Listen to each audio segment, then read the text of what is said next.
Today, I want to talk to you about necessity as the mother of invention, the need that actually results in creativity. We're seeing it all in the area of housing right now. Welcome to Real Estate Connections podcast. When I was growing up in the 50s and 60s, the message I got clearly was that I am supposed to find my own independence into my old age. I am not going to be a burden to my children. And that was part of an important cultural shift. I think that was happening from when immigrants came to this country. We came multi-generationally. We lived and worked multi-generationally. But the American dream was to own your own home, raise your family, and go into the sunset on your own resources. Well, a lot has changed.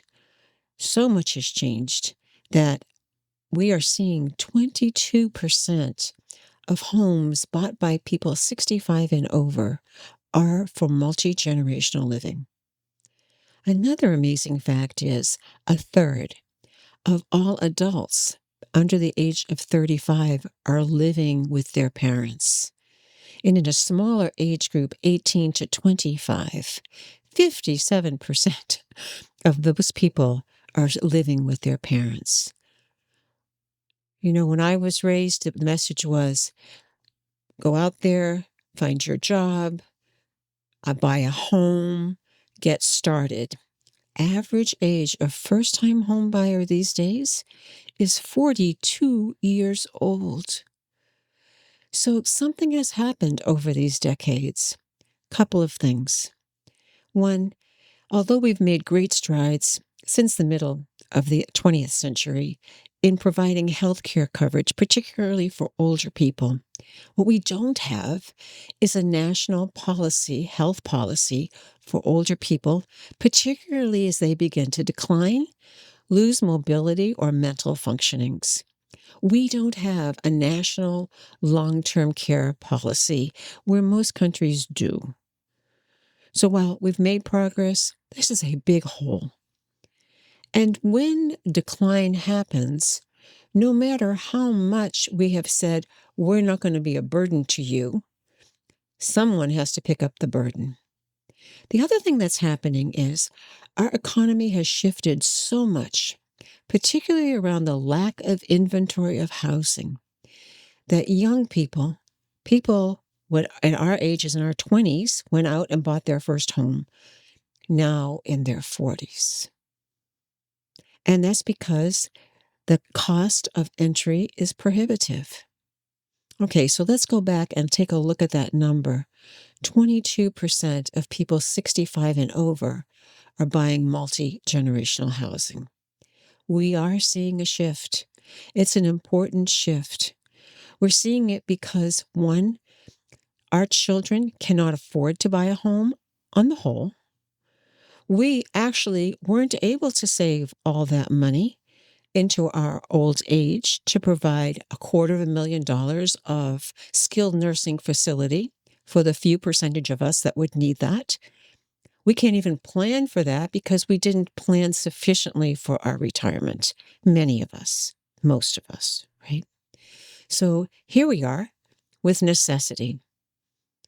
We need to figure out ways for people to actually live together, the generations that live together, but we have to do it in a way that is more than just, oh, grandma, come live with us. We need to really think about what her long-term needs are, what our needs are, and what our ability is to provide for those. There are a whole lot of resources out there right now focusing on multi-generational housing.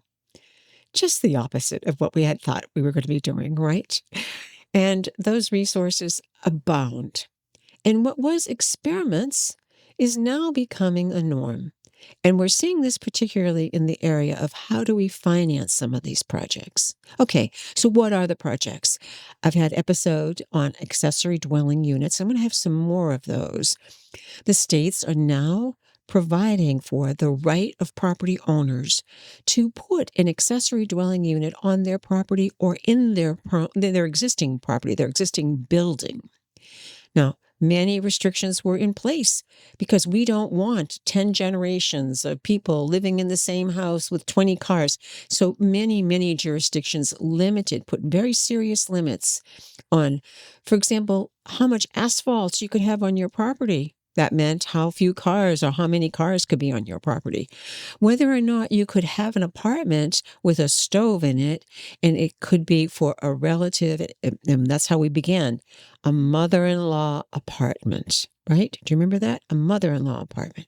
So this legislation is eliminating a lot of those barriers at the state level, and then working with the municipalities and cities to actually affect the goals of this legislation, to affect more housing.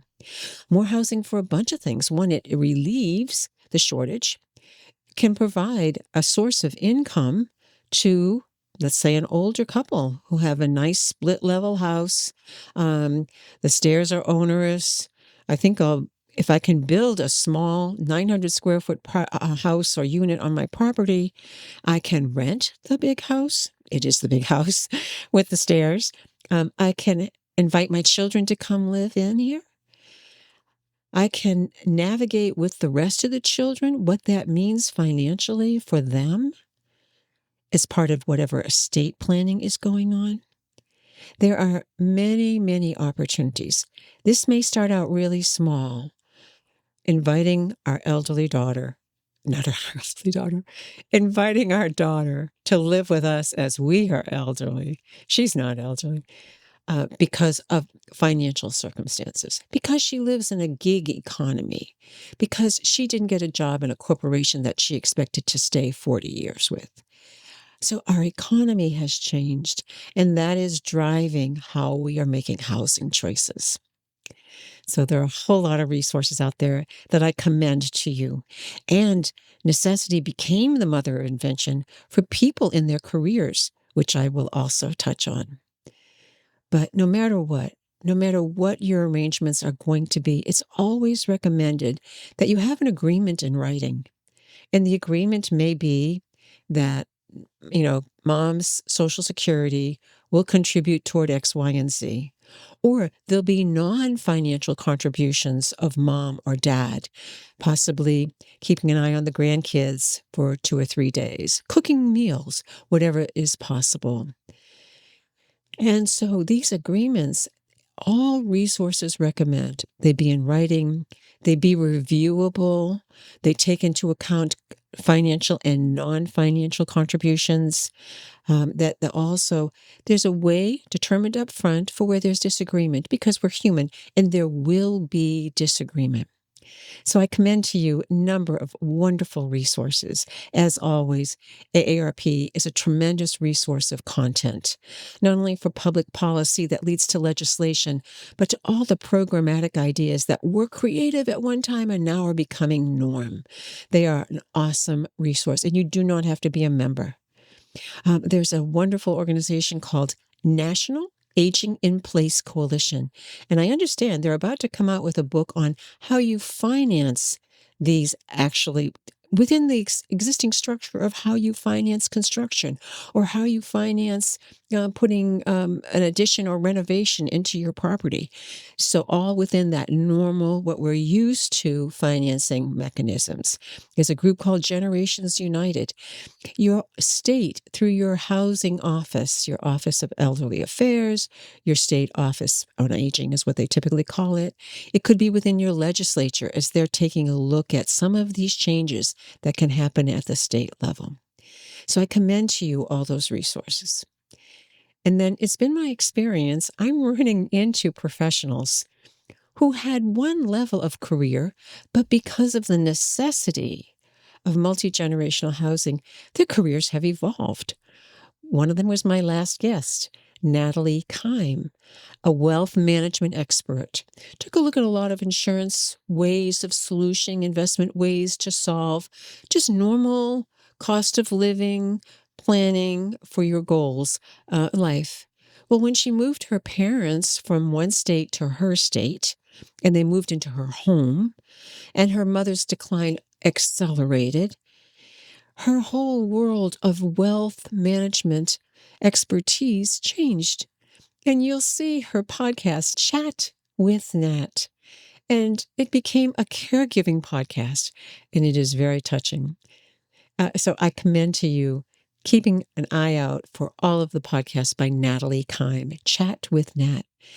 And another resource, a woman I have not interviewed yet, but I have made frequent contacts, and we will be meeting with her soon, is Julie Ford.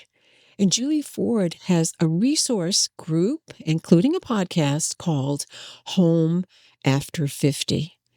And she and her collaborative partner in the lending end, Michael Penkow, have put together some really good workshops on what the variety of these multi-generational living experiences look like and what the human side is of living together. So I commend to you Julie Ford, Juli Ford, Homes After 50. And we will be hearing from her soon, and Michael Penkow as well. So explore, create, look for solutions to your housing wants and to your housing needs. And that is the experience of necessity as the mother of invention.